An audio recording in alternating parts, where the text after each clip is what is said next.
Pessoal, dando continuidade aqui ao curso de Mecânica Geral, hoje a gente vai continuar discutindo sobre o sistema de partículas, né? Na última aula, a gente viu um pouco mais de detalhe do sistema de partículas e a gente discutiu a conservação de energia nesse caso. A gente também fez aí um exemplo, né?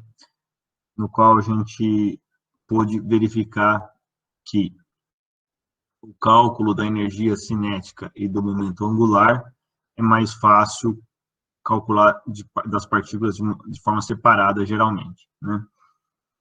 Enquanto que o momento linear é mais fácil tratar direto com o centro de massa. Então, isso aí foi na aula passada.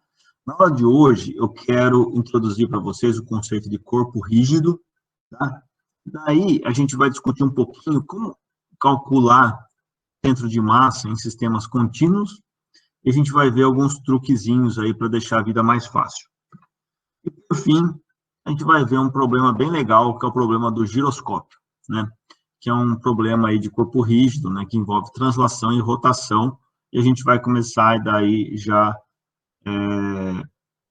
introduzir aí os conceitos de rotação para a próxima aula, que a gente vai começar a discutir rotações. Tá joia? Então, pessoal, para a gente começar, vamos falar de corpos rígidos, tá bem? Então, vamos imaginar um sistema de partículas, né, contendo aí N partículas, mas essas partículas, elas têm uma particularidade, que é o quê? A distância entre qualquer duas partículas, né, J e K, é constante. Ou seja, né, o módulo de RJK, RJ menos RK, é constante. Mas note que eu estou falando módulo, tá? Então, se eu tenho a partícula J aqui e a partícula K aqui, e essa aqui é a distância, tá? Minha distância ficou meio torta, mas vocês entenderam? Se eu pego a partícula K e trago para cá, de modo que a distância se mantenha a mesma, percebam que o vetor R agora é outro, tá? No entanto, o módulo, salvo a minha falha de desenho, o módulo é igual. O que eu quero é isso, tá? Que o módulo seja igual. Eu não me interessa que o vetor seja o mesmo, tá? Então, apenas o módulo do vetor que liga as duas partículas é constante, né? Eu vou enfatizar isso aí aqui. O vetor não é necessariamente constante, apenas seu módulo. Tá joia? Então, pessoal, eu vou calcular o trabalho realizado por uma força interna FJK para mover a partícula K num caminho DRK, né? Esse trabalho, ele é FJK, ou seja, a força que a partícula J fez na partícula K, escalar DRK. Tá? Então, eu tenho duas partículas, eu estou calculando qual que é o trabalho que a força da partícula J fez na partícula K. Tá? Então, esse é FJK escalar DRK. Ao mesmo tempo, pessoal, o trabalho feito pela partícula K na partícula J, ou seja, a força FKJ, para mover a partícula J num caminho DRJ, é igual a FKJ escalar DRJ, certo? Tá bem? Aqui é o trabalho que a partícula K fez na partícula J. Bom, então, na terceira lei de Newton, a gente sabe que o FKJ é igual a menos FJK. Tá? Então, o trabalho realizado pelas duas partículas, né, no caso, né, a soma dos trabalhos de da partícula J na K e da K na J, é simplesmente dJK mais dW, JK mais dW, KJ é igual a FKJ escalar DRJ, mais FJK escalar DRK, que é igual a FKJ escalar DRJ menos FKJ escalar DRK, onde eu substituí isso daqui por menos FKJ. Certo?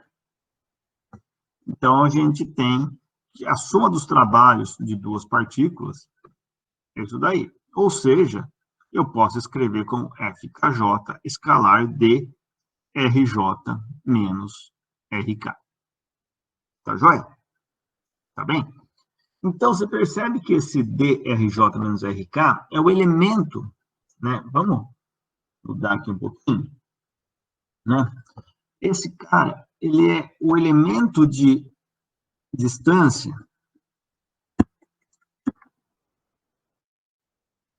aqui é o K, aqui é o J, tá? Então, esse aqui é o RJ menos RK.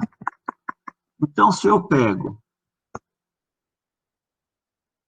e eu trago o J para cá, esse daqui é o elementozinho, né?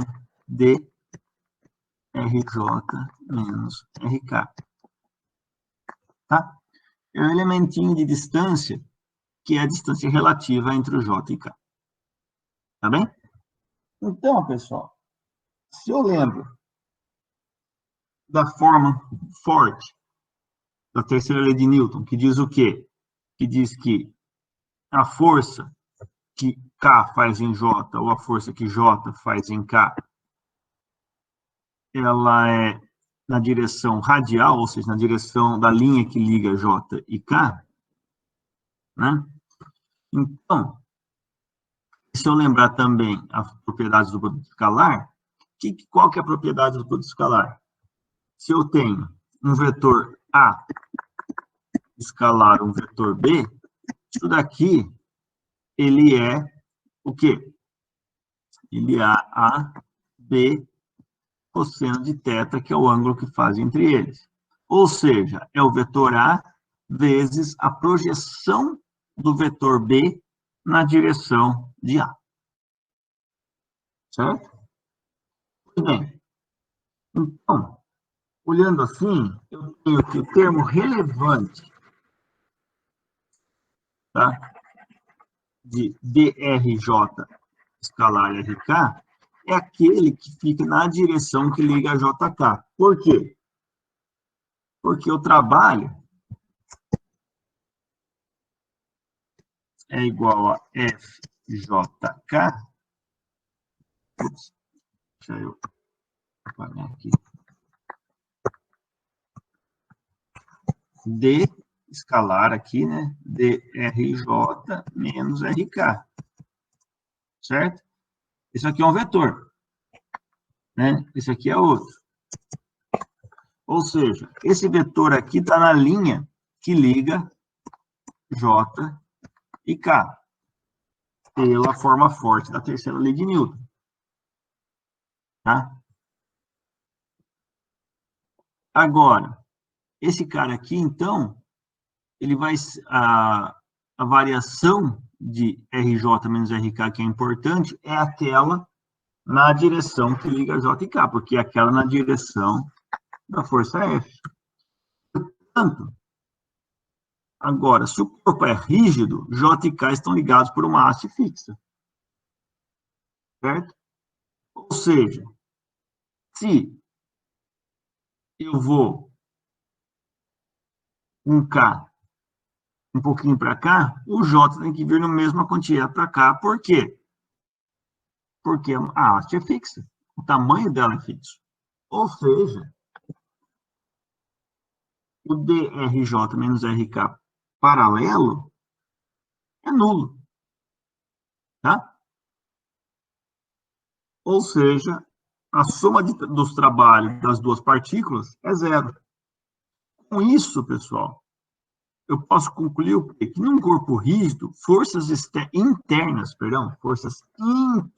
não faz trabalho. Não fazem trabalho, né? Tá bem? Ou seja, a energia cinética do sistema só muda sob a ação de uma força externa. Tá? Então, se eu tenho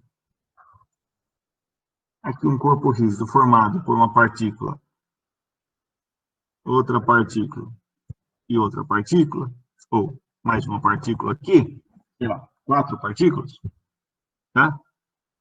O que vai acontecer? Eu vou fazer aqui, ó.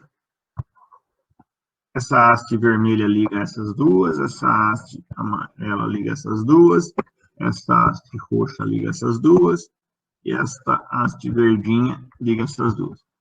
O que eu sei é que cada uma das hastes é fixa.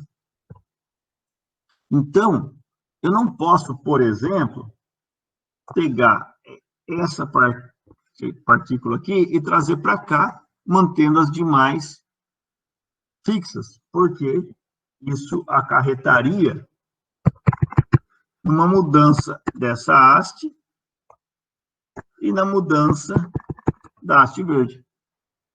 Tá? Então, eu só tenho... Opa, ficou embaixo aqui, não prestei atenção. Eu só tenho dois tipos de movimentos possíveis para um corpo rígido, que é a translação e a rotação. Tá bem? Então, o movimento do corpo rígido vai ser resumido em translação e rotação. Tá? Antes de ver um exemplo onde a gente usa a translação e a rotação para um corpo rígido, vamos discutir um pouquinho sobre a questão do centro de massa no corpo rígido. Mas eu já vou direto discutir em sistemas contínuos. Tá? E a gente vai perceber que isso daí é válido quando a gente está tratando de um corpo rígido. Então, se eu faço um sistema de partículas, que eu vou falar que é um corpo rígido, composto por um número muito grande de partículas, tá? Um N tendendo a infinito. Tá? Eu posso considerar, então, que eu tenho uma distribuição contínua de massas. Tá?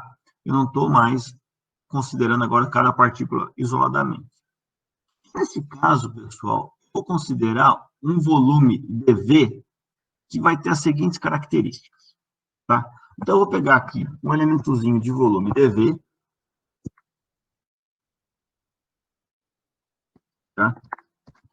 Esse elementozinho de volume dV, ele vai ter as seguintes características. Primeiro, dV é grande o suficiente para que o número de partículas dentro dele seja muito grande. Tá? Então, se eu pego o microscópio e olho dentro do dV, eu estou vendo um número gigante de partículas lá dentro. Tá? Por outro lado, o dV é pequeno o suficiente para que a densidade seja constante. Ou seja, se eu pego e olho macroscopicamente, esse elementozinho aqui, eu posso considerar que a densidade de massa aqui dentro é constante. Tá bem? Então, são essas duas propriedades que eu quero desse dV. Sendo assim, eu vou definir para vocês uma densidade de massa, ρ, que eu vou definir como a derivada da massa em relação ao volume. Tá? Então, vai ser um ρ que depende de x, y, z, onde x, y e z são as coordenadas do corpo. Então, imagina que eu tenho esse corpo aqui, tá? Esse corpo aqui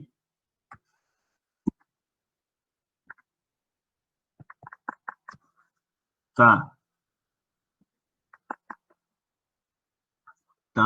num sistema, num eixo tridimensional, tá?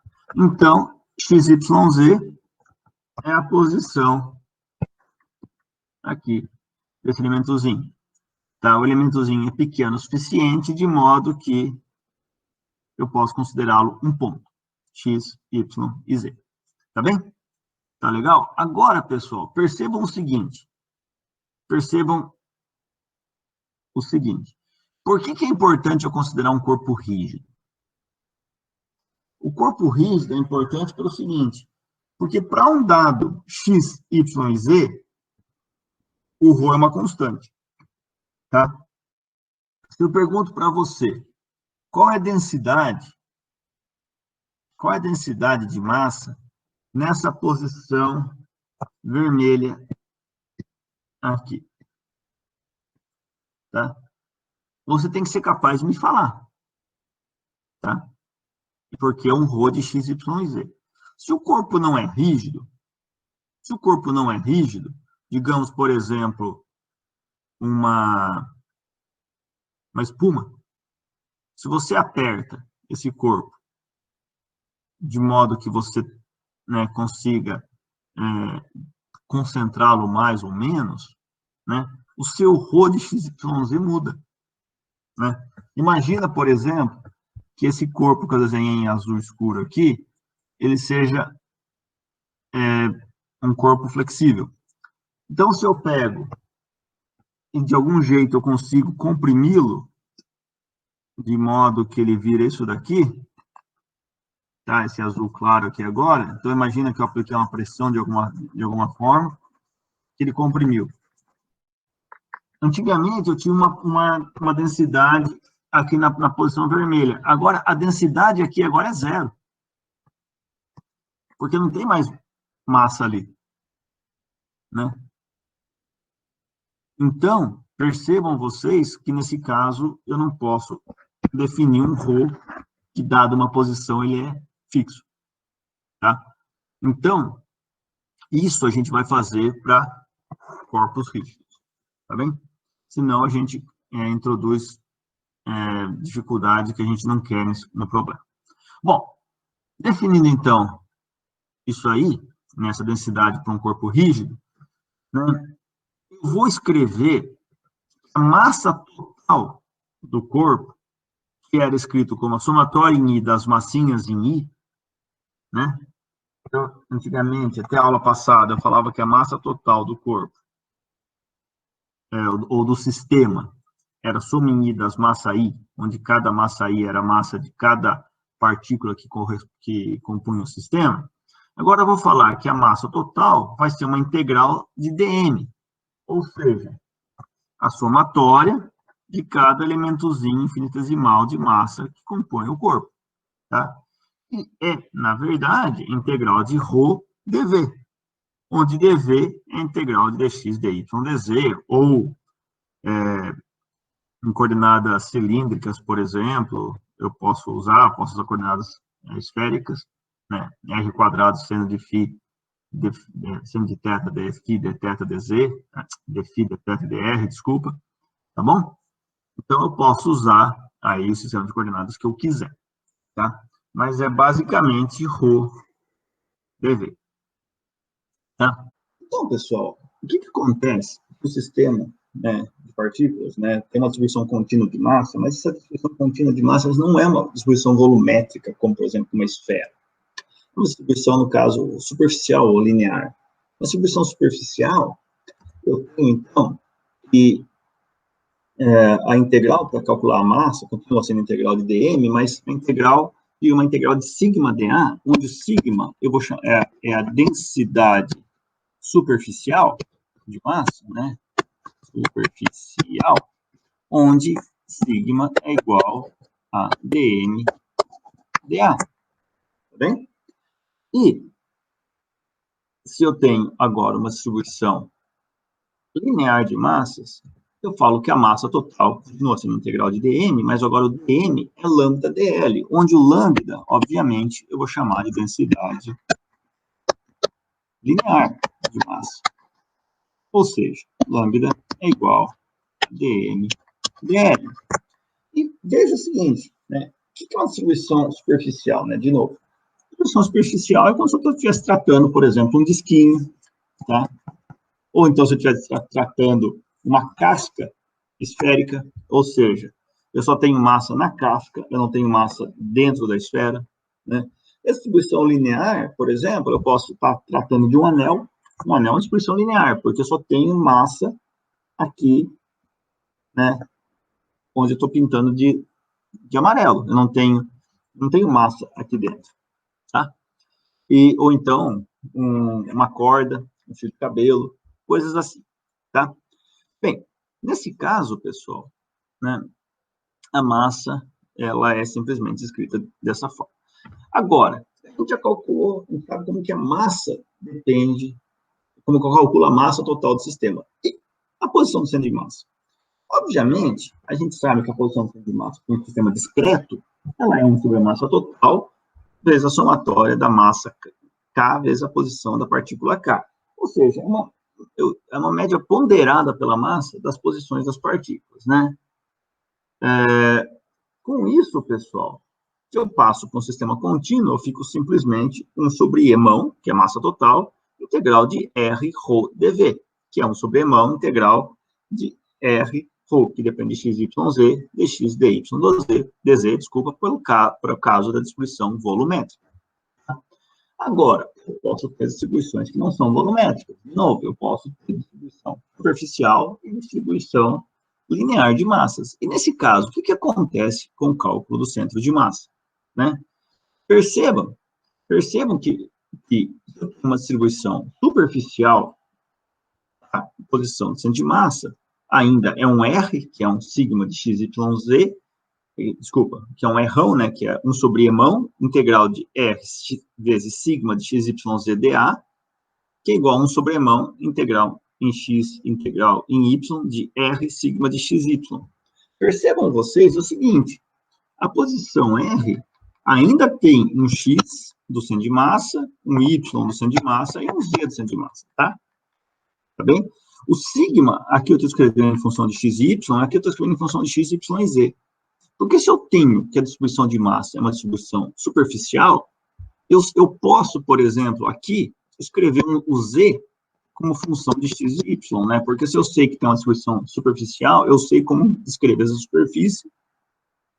Então, eu reduzo essa dependência em x, y e z para uma dependência só em x, y, de modo que eu só faço a integral em x e y, tá? Tá bem? Então, eu escrevo a distribuição superficial, a posição do centro de massa com a distribuição superficial simplesmente assim, tá? No caso de uma distribuição linear, em que o R é igual a 1 sobre M integral de sigma de R lambda de x, y, z, dl. De novo, a posição do centro de massa ainda assim tem x, y e z, né? E eu posso reduzir esse lambda de x, y e z como um lambda de x apenas. Por quê? De novo, se eu sei que o corpo se comporta, se a distribuição de massa é uma linha, né? Eu consigo escrever z como função de x, eu consigo escrever y como uma função de x, de modo que se reduz esse lambda de x, y, z para um lambda função apenas de x, por exemplo. Tá? Então, por exemplo, no caso de um anel, eu não vou fazer uma integral em dx, que fica mais complicado, mas eu posso fazer, então, uma integral em R, onde R, eu vou escrever com, eu não vou escrever R, eu vou escrever A. Vou escrever aqui uma integral de Azinho, onde Azinho é o raio do anel, de θ, tá bom? Então, eu consigo fazer isso daí. Tá joia? Então, pessoal, só para ficar claro, né, para a gente calcular o x do centro de massa, uma distribuição volumétrica, basta que a gente faça simplesmente x do centro de massa igual a 1 sobre m, integral de x, ρ de x, y, z, dx, dy, dz. Se eu quero calcular o y do centro de massa, basta trocar esse x por y. Se eu quiser calcular o z do centro de massa, basta trocar o x por z. Tá bem? E assim a gente consegue calcular, então, a posição do centro de massa. Pois bem, pessoal, agora, essa integral, geralmente, ela não é uma integral muito simples, né? Mas a gente tem formas de facilitar a nossa vida através de explorar simetrias do problema e algumas propriedades do cálculo do centro de massa que a gente vai ver agora. Tá? Mas a gente tem alguns atalhos que a gente pode usar. Tá?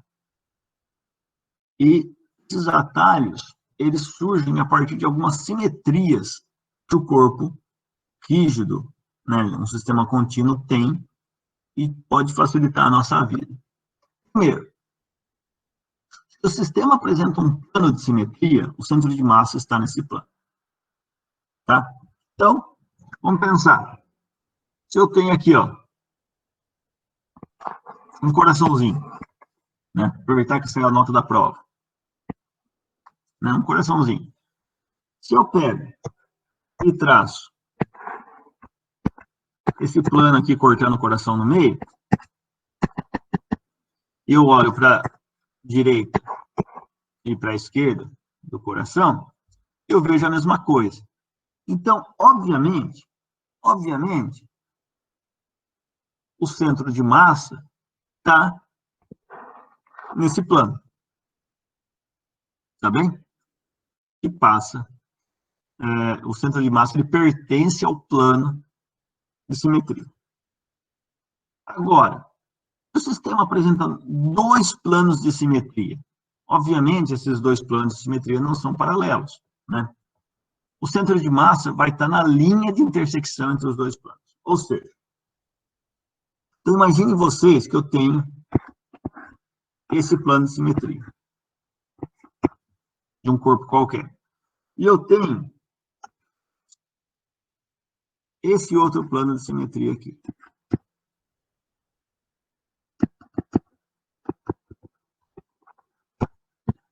Tá? Então, se eu olho, tem uma linha de intersecção desses dois planos. Portanto, eu sei que o centro de massa está em algum ponto aqui dessa linha. Tá? Então, se eu tenho um sistema que apresenta dois planos de simetria, eu sei que o centro de massa está na intersecção desses dois planos. Terceiro, obviamente, se o sistema apresenta três planos de simetria, o centro de massa vai ser, eu nem digo que estará no ponto, ele é o ponto de intersecção entre os três planos. Né? Eu não tenho muitos dons artísticos para desenhar um terceiro plano aqui, mas imagine que eu consiga aqui, ó, um terceiro plano aqui na vertical, né? Então, esse terceiro plano aqui, eu tenho esse ponto onde os três planos se encontram. Então, eu sei que esse ponto aqui é o centro de massa. Tá joia? Tá legal? E, por fim, o sistema apresenta um eixo de simetria, o centro de massa está nesse eixo. Perceba, pessoal, que a diferença entre esse item 4 e esse item 2 é um pouco sutil. Porque no item 2, eu não preciso ter um eixo de simetria. Tá? Não preciso ter um eixo de simetria. Eu preciso ter dois planos de simetria. Tá? Um exemplo, se eu tenho uma carambola. Né? Se eu olho de cima na carambola, ela parece um negócio desse, né? Então, é que o desenho está porco, né? Mas você pode pensar que você tem um eixo de simetria aqui, um plano de simetria aqui, outro aqui. Né? De modo que você tem a intersecção deles, essa linha reta que está passando por aqui, né? Penetrando na tela. Então, a gente sabe que está aí. Mas perceba que ele não tem um eixo de simetria, porque se eu giro ele, né, ele não é simétrico, né? Aqui, esse ponto aqui não é igual a esse. Agora, se eu tenho um cilindro, ele tem um eixo de simetria. Tá? Então, perceba a diferença. Tá? O cilindro ele tem um eixo de simetria. Então, tanto faz se eu girar ele por um ângulo reta, ele é idêntico. Esse cara aqui não. Tá bom? Bem, e o último atalho que a gente tem é o seguinte. O sistema é composto por N corpos de massa e posição de centro de massa conhecidos, o centro de massa poderá ser calculado considerando cada corpo como uma massa pontual localizada na posição de centro de massa. Tá bem? Ou seja, imagine vocês que eu tenha um corpo meio bizarro. Eu tenho um cubo, em cima do cubo eu tenho uma esfera. Eu peço para você calcular o centro de massa disso aqui.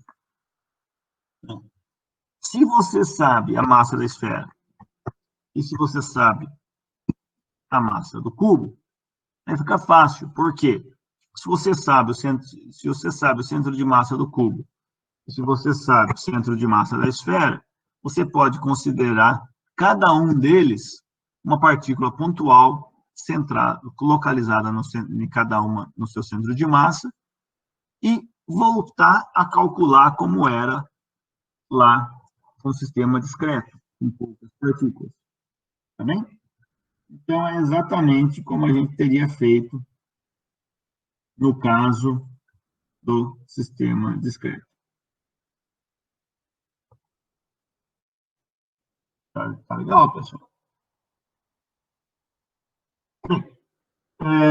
Para dar um exemplo sobre isso, vamos calcular o centro de massa de um paralelepípedo uniforme de massa em mão, com um buraco. Tá? Ele tem um furo. E nessa figura aqui, ó. Então, você tem o paralelepípedo tem 4A de aresta aqui, 6A aqui e 8A aqui. E daí, eu peguei e fiz um furo nele. Esse furo tem 2A de cada lado, tá? E ele está a uma distância 3A do chão. Tá? Então, sobrou um Azinho aqui em cima. Não é borracha. Sobrou um Azinho aqui. Tá? E ele está no centro. Então, tem um Azinho aqui e um Azinho aqui também. Tá joia, pessoal? Eu quero achar o centro de massa desse paralelepípedo uniforme. Então, percebam que se eu for, inicialmente, calcular o centro de massa desse cara aqui, ó,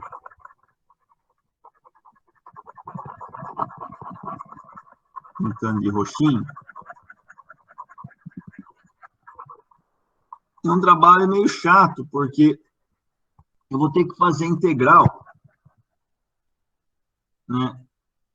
É uma função meio chata, porque x, y e z, por exemplo, em z é fácil, né? Mas x e y, aqui, por exemplo, eu posso fazer de x de 0 a 4a, mas aqui a densidade muda quando eu chego em A, e depois vira 0, depois quando eu chego em 3A, vira a densidade constante de novo.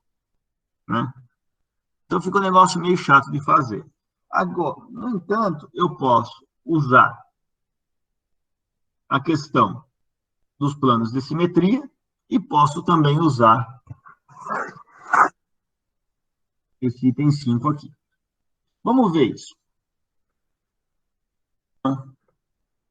Aliás, eu chamei de x, y e z para cima. Bom, vamos ver isso aí.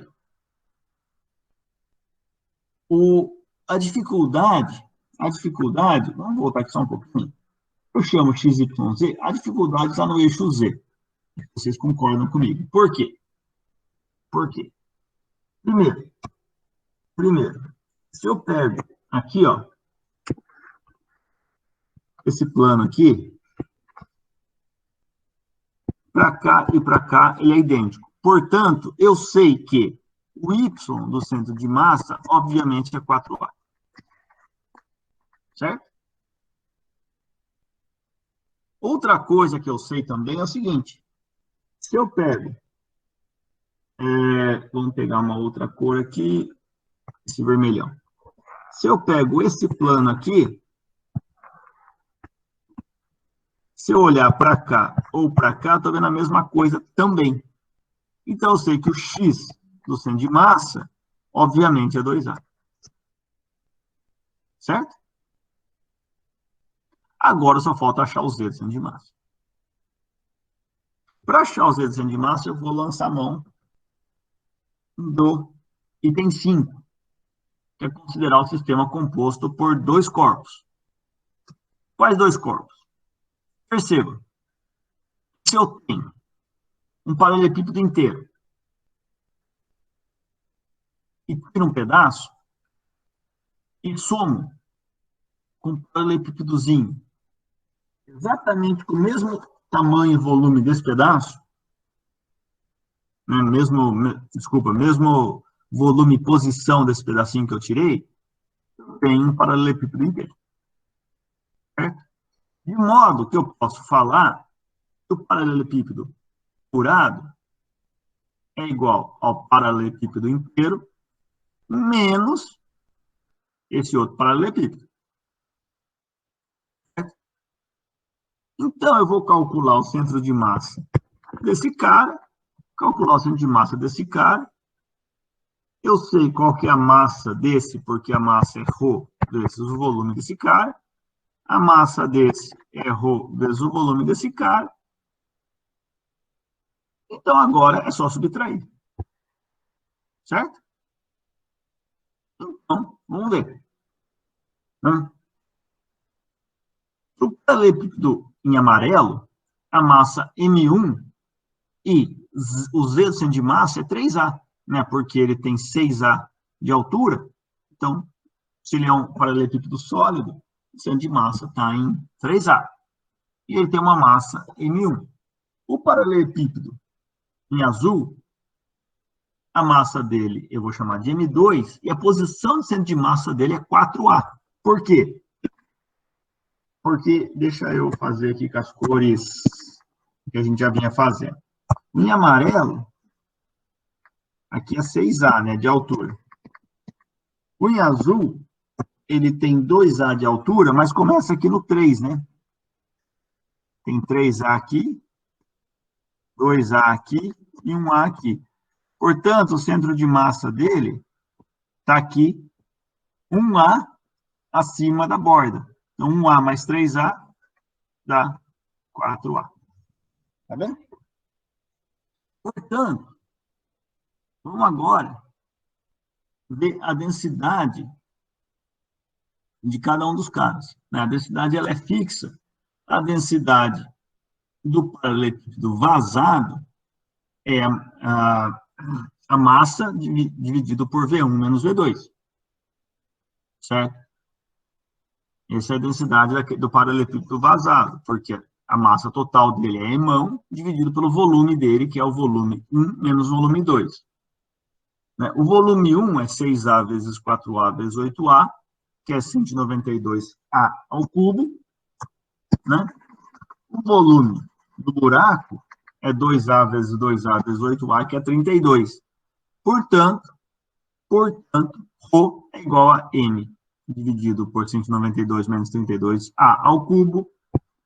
Então, a densidade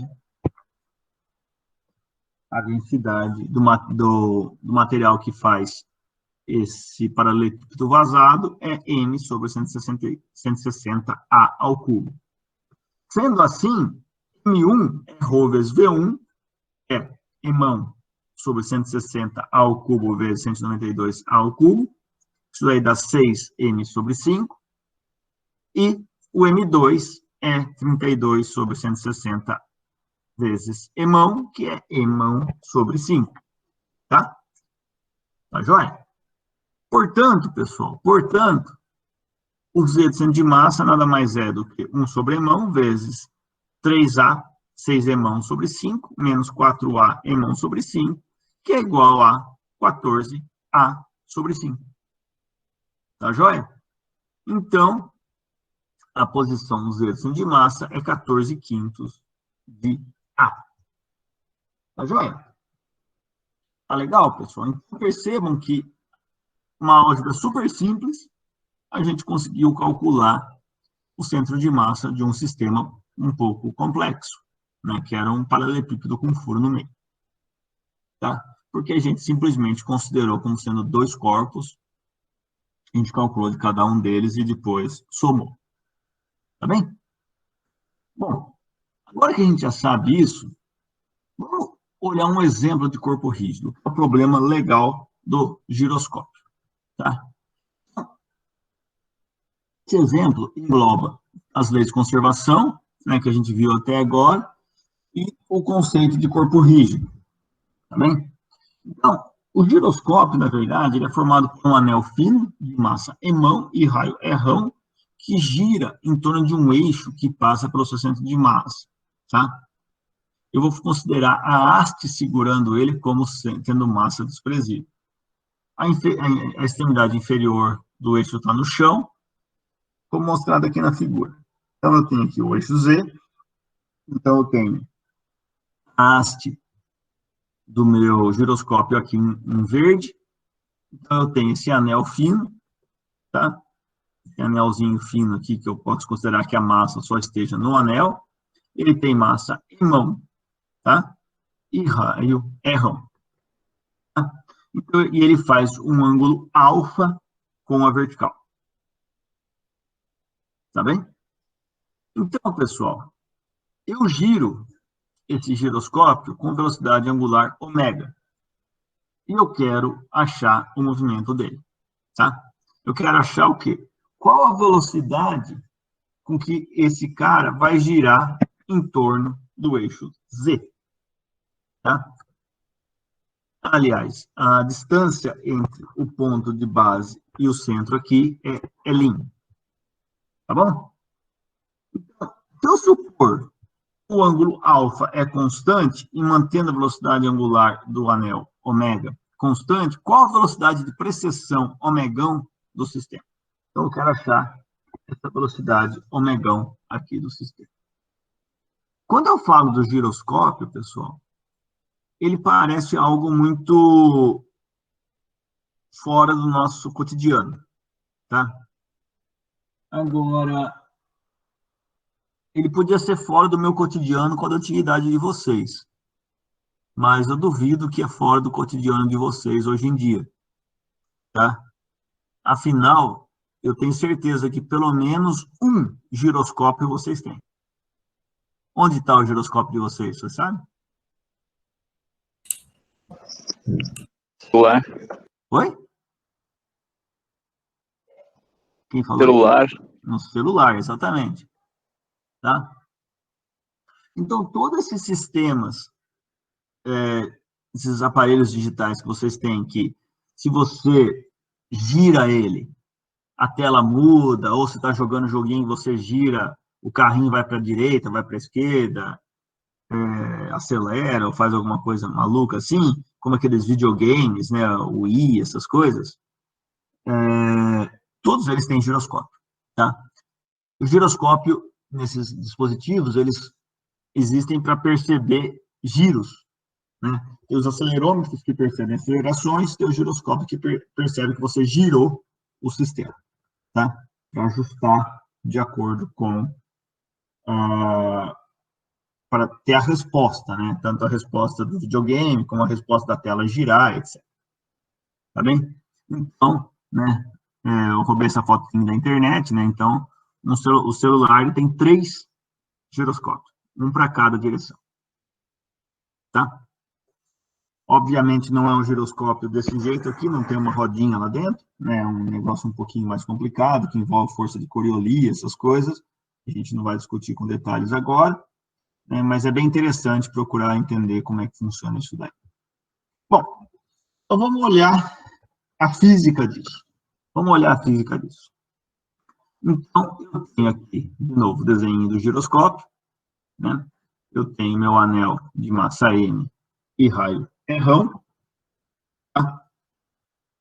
Ele faz um ângulo alfa com a vertical. Tá? E ele está girando com velocidade omeguinha em relação ao seu eixo. Tá? Eu vou definir aqui meu sistema com x, y, z. Tá? X, y, z. Tá? E vamos começar, então, a verificar o movimento desse cara aí. Tá? Primeiro, vamos calcular o momento angular do sistema. Para calcular o movimento angular do sistema, o momento angular, desculpa, do sistema, né? Vocês se lembram aí de 2 aulas atrás, que o momento angular no sistema de partículas é o momento angular do centro de massa, que está aqui, em relação a um ponto, mais o momento angular de cada partícula em relação ao centro de massa. Tá? Veja que eu desenhei o centro de massa do meu sistema de uma forma meio que direta. Mas vocês já sabem, né? Porque, percebam, eu tenho um plano de simetria, porque é o anel, Então, ele tem que estar no plano do anel, tem que estar nesse plano aqui em azul, e tem um eixo de simetria, que é o eixo verde. Portanto, ele tem que estar num ponto que pertence ao plano e um ponto que pertence ao eixo. Obviamente, o centro de massa é esse ponto vermelho aqui. E eu posso pensar o anel como composto por diversas massinhas cujas distância até o centro de massa é ρ. Então, eu vou falar que o L em relação a um ponto Q é o Rq, vetor Pzão Q, mais a somatória em K do RK', vetor PK', onde isso aqui é o movimento relativo. Agora, quem que é o ponto Q? Quem que é o ponto Q? Perceba o seguinte, se esse giroscópio está girando em torno do eixo Z, vocês concordam comigo? Se o ângulo alfa é constante, o centro de massa está fazendo um movimento circular em relação a esse ponto aqui. Então, esse aqui é meu ponto aqui. Tá joia? Tá legal? Então, o meu centro de massa está girando em torno desse ponto aqui, que eu vou chamar de ponto Q. Sendo assim, pessoal, sendo assim, então, vamos fazer o seguinte.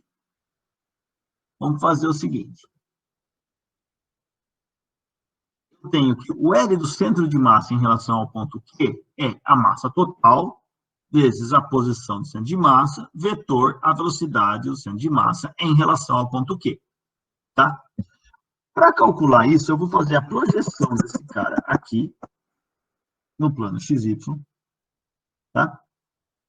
Vou falar que ele faz um ângulo θ com eixo X. Tá? E uma distância em relação ao eixo Z. Eu vou chamar essa distância aqui de R por hora. Tá? Percebam que é o seguinte, o vetor R, Q, tá? O vetor R, Q, ou seja, o braço de giro em relação ao eixo, ao ponto Q, nada mais é do que L seno alfa cosseno θ em relação ao ponto, na direção X. Por quê? Esse cara em vermelho aqui, ele é o quê? Ele é L seno alfa. A projeção no eixo X é L seno alfa cosseno θ. A projeção no eixo Y é L seno alfa seno θ. Então, esse é o vetor Rq. E o vetor Rq ponto é só a derivada dele, que é menos L θ ponto seno de alfa seno θ. Perceba que a única coisa que eu derivo aqui é o θ, porque o alfa eu falei que é uma constante. Então, fica menos L θ ponto seno alfa seno θ, mais L θ ponto seno alfa cosseno θ na direção Y. Portanto, o produto vetorial desse cara resulta simplesmente em m θ ponto L seno de alfa ao quadrado na direção Z, chapéu. Certo? Esse é o momento angular do centro de massa em relação ao ponto Q. Tá? Esse é o primeiro termo. Pois não. É só uma dúvida. Então, eu posso falar que o momento angular do sistema, em vez de escrever que é LQ, RQ, produto vetorial PQ, a parte de cima, eu posso falar que L do centro de massa de Q, posso reescrever, né? Não preciso usar a primeira expressão, eu posso Então, isso falar daqui é esse termo aqui, né? Sim. Tá? Eu só substituí o PQ por emão RQ ponto. Uhum. E Tá? o segundo termo? A gente vai escrever agora. Ah, tá. Achei que Eu não tinha... é tão fácil assim, não. Ah, beleza, beleza. Obrigado. Tem mais conta para frente. Tá joia? Então, vamos lá. Vamos lá. A pergunta é agora exatamente o que foi feito para mim. E dos outros? E cada pedacinho em relação ao centro de massa? Vamos ver.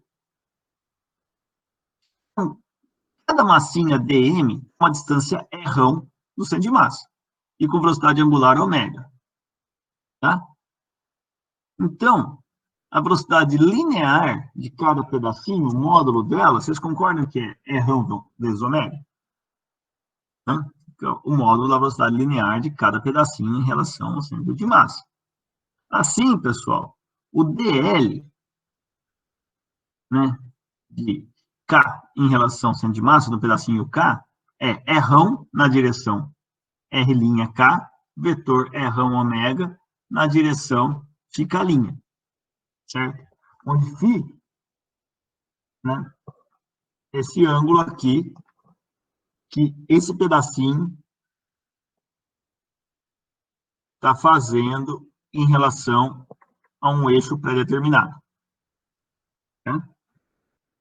Então, o dl cada centro de massa nada mais é do que o r ao quadrado ômega dm na direção L vetor, que eu estou chamando a direção L vetor, essa daqui. Tá? Então, eu fiz aqui uma transformada, né? Eu estou chamando aqui, vou chamar de x', y', e aqui na vertical, na vertical não, na direção aqui, vou chamar de L chapéu. Tá? Que seria um z', tá bem? Então, se eu faço x do vetorial y, dá na direção L chapéu. Tá bem? Agora, dm igual a imão sobre 2πr, r de φ. Portanto, L do anel é integral de 0 a 2π, de r ao quadrado ômega imão sobre 2πr, r dl, na direção L chapéu. Isso fica simplesmente imão, r ao quadrado, ômega, na direção L chapéu. Mas quem que é a direção L chapéu? L chapéu é essa direção aqui. Isso daqui, ó, dá nada mais nada menos que seno de alfa cosseno de θ, aqui era aquele ângulo θ, né? Na direção x, tá? Mais seno de alfa, seno de θ na direção y, mais cosseno de alfa na direção z. Então, o momento angular do anel é mr ao quadrado ômega nessa direção aqui.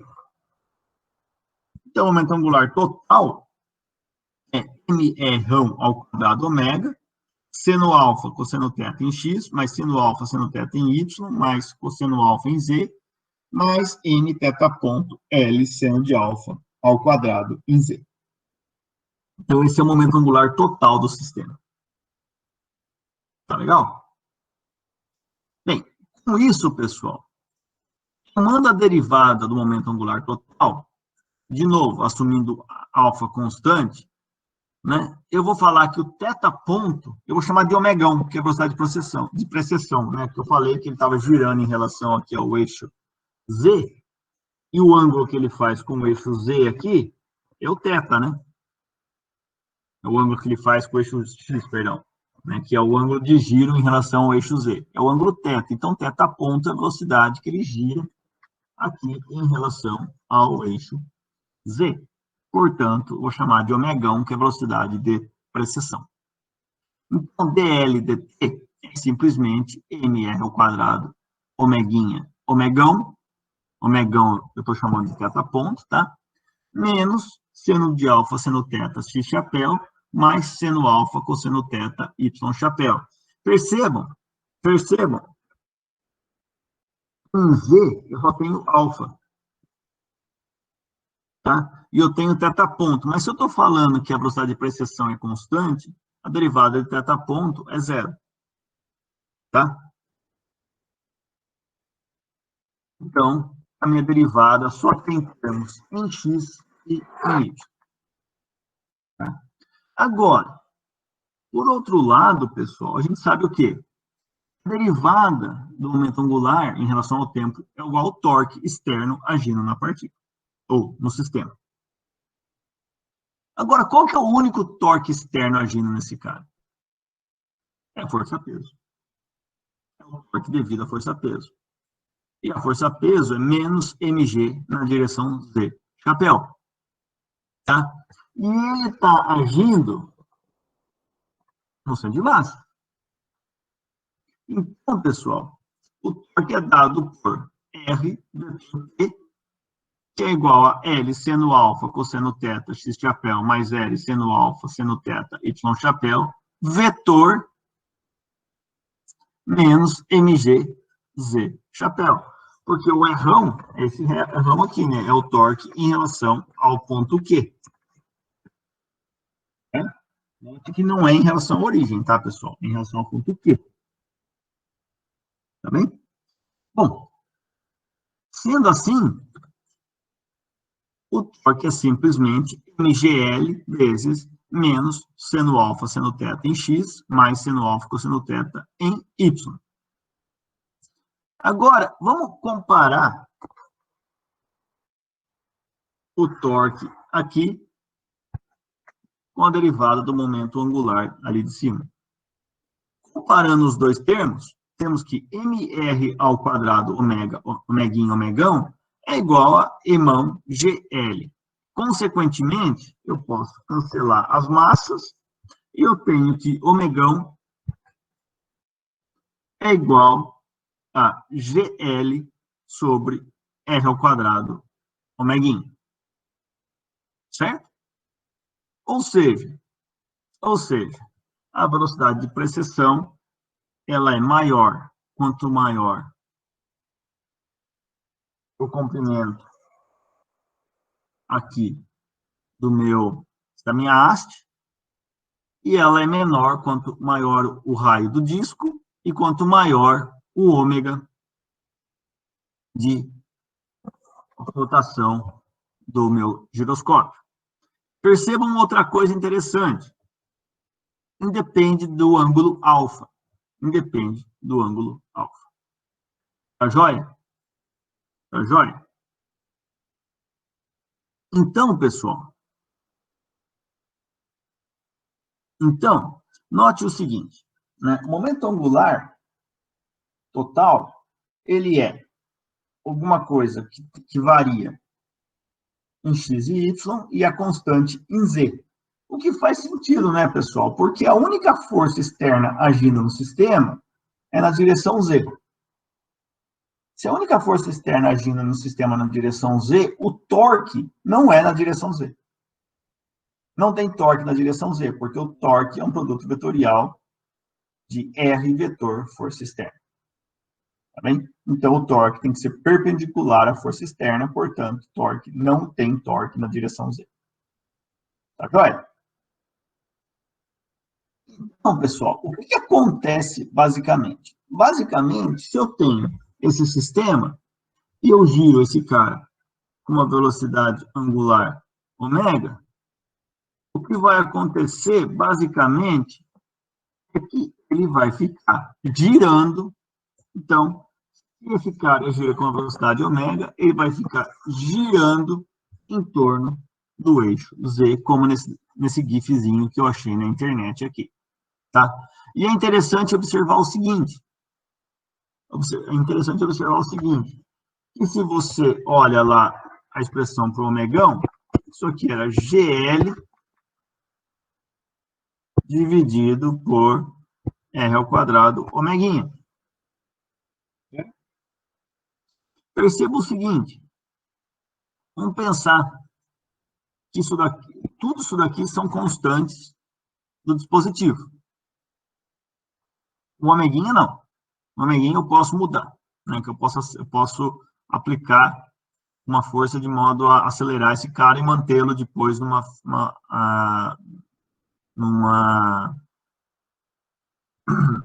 velocidade de giro constante.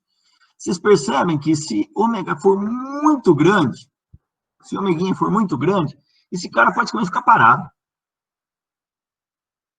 Tá? Porque o omegão tende a zero. Tá? Então, olha que legal isso daí. Então, a gente pega um experimento bacana que dá para fazer, eu vou deixar aqui no final do vídeo depois para vocês,